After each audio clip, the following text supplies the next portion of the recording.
Welcome to Real Estate Raza with your weekly GTA housing market update. Please like, subscribe, and share if you find this information useful. The federal government has released its 2024 budget, and they just announced first-time home buyers will now be able to withdraw $60,000 from their RSPs to purchase a home. Previously, the amount was $35,000.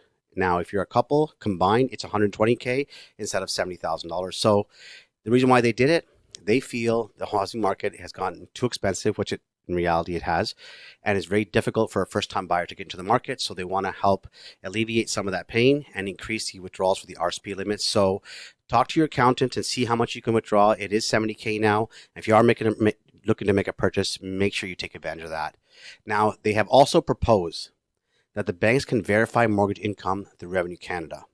That's a major concern. Now, I don't think the banks are going to go with it. I myself have worked in the banking industry for 7 years, and we did a lot of underwriting for mortgages. And the bank is fully aware there's a certain segment of the mortgage industry where people have a hard time verifying and confirming their income. They do have a lot of write-offs. They don't always show everything. And if this did go through, the mortgage market and the real estate market would suffer immensely. The banks are into lending money. They want to lend money. That's how they make their money. So I don't think they're going to let that fly. Also, for investors, if you're a homeowner, if you own more than one property, the capital gains tax has increased to 66% of any profit over $250,000. Previously, it was 50%. So how it would work is if you bought a house for $500,000, you sold it for $800,000. The profit of $300,000 will be taxed at 50%. 50% is tax-free. 50% would be taxed at your marginal rate. Now 50%, if it goes over 250K, will be taxed at 66%. Please consult your accountant. Don't try to just get past this. Revenue Canada is hiring an army of agents to go out and do research on homes sold. They're going after the stock market, the real estate market, the mortgage industry, any sector that's done exceptionally well in the last 15 years. They're going to come after them to get their share. So talk to your accountant and let's do it the right way so it keeps you out of trouble. Now, Equifax Canada is our credit agency. They have released a report showing Ontario and British Columbia have seen a hike in mortgage delinquencies, along with car loan and credit card delinquencies starting to rise. Now, BC and Ontario being two of the biggest markets in real estate markets in Canada, that's a telltale sign for the rest of Canada, what's coming. Since the mortgage rates were increased last year, it's been a nightmare scenario for homeowners who've had to renew their mortgage. Their payments have almost doubled. I know a family was paying $2,800. Now they're paying $4,600.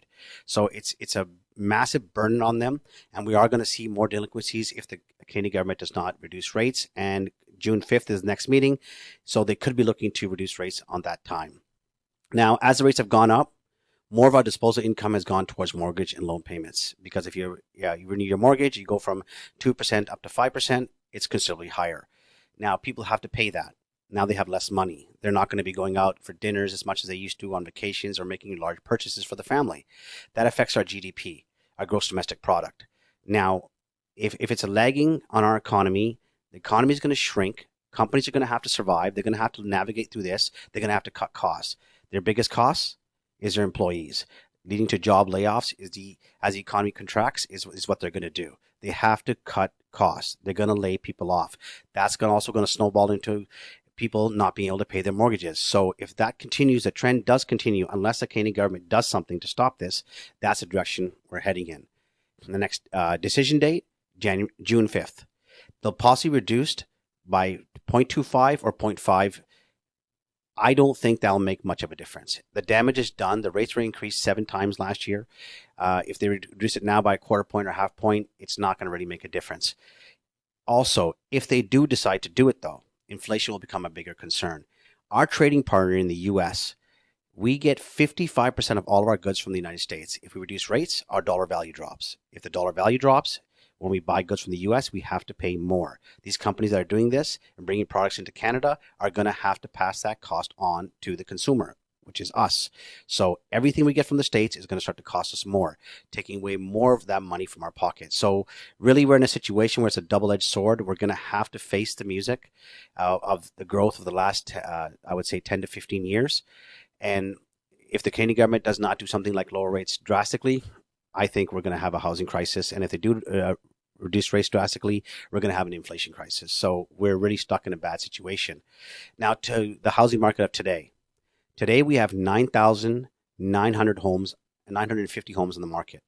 On January 1st, we had 5,480. That's a massive increase in inventory. I have begged buyers, whenever they're looking to buy, please check inventory numbers. If inventory is higher, it's better for buyers. If it's lower, it's better for sellers. And something interesting to notice is 25% for the freehold homes listed for sale in the GTA right now. So all the homes you see all over the place, all over the city, 25% are vacant. The reason why they're vacant, the landlord and tenant board is heavily favored towards tenants. Landlords are getting crushed. If your tenant stops to pay you rent, they will have a date set at the tribunal for you 6 months to 8 months away. During that entire time, if the tenant does not pay you rent, you still got to pay your mortgage. The bank does not care. They want their payment. If you get past 3 months of payments, they're going to send you notices, start foreclosure process, and within 6 months, house will be sold. So a lot of landlords are getting out of the rental market because they feel it's not fair and they're being gouged, and some of them are forced to bankruptcy, so they're willfully getting out now. So you can see that with a 25% vacant. Condominiums, 42% of condos are vacant. Why? A larger segment of our investors are in that market. They bought a few years ago. They're hoping the prices would go higher. Now that the rates have gone up, the prices are not going to go higher. They've taken possession. They look at their mortgage payment. Even the high rents of today's market does not cover the mortgage, so they're forced to sell. Hence, 42% of the condominiums on the market are vacant.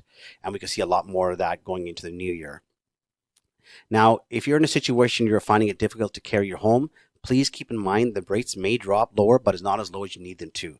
Last year, economists predicted we'll drop our rates anywhere from 3 to 4 times in 2024. We're in May, we haven't dropped once. Hopefully in June we will. So my advice to home sellers, don't fight the market. We don't know what's going to happen. There could be any kind of situation where they're not able to reduce rates, or we have a black swan event and something happens in the economy. So if you're in a personal situation for you and your family, reach out to us. It's Real Estate Raza, 416-995-7317. You don't have to sell. We'll advise you what to do. We'll give you a scope of what the market's doing right now. When would be the best time for you to sell? It could be now.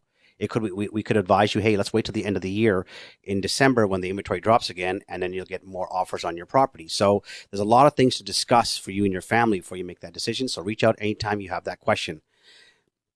And in closing, I would just like to recommend that this is not the negative news we want to put out. We don't know if it's going to be good or bad. What we do is report the information. And that's one of the things I'm going to be doing on a consistent basis and keeping you updated. So please reach out anytime if you have any questions. It's Real Estate Raza. We'd love to help you out. Until next time, guys, you have yourself a wonderful day. Take care and bye-bye.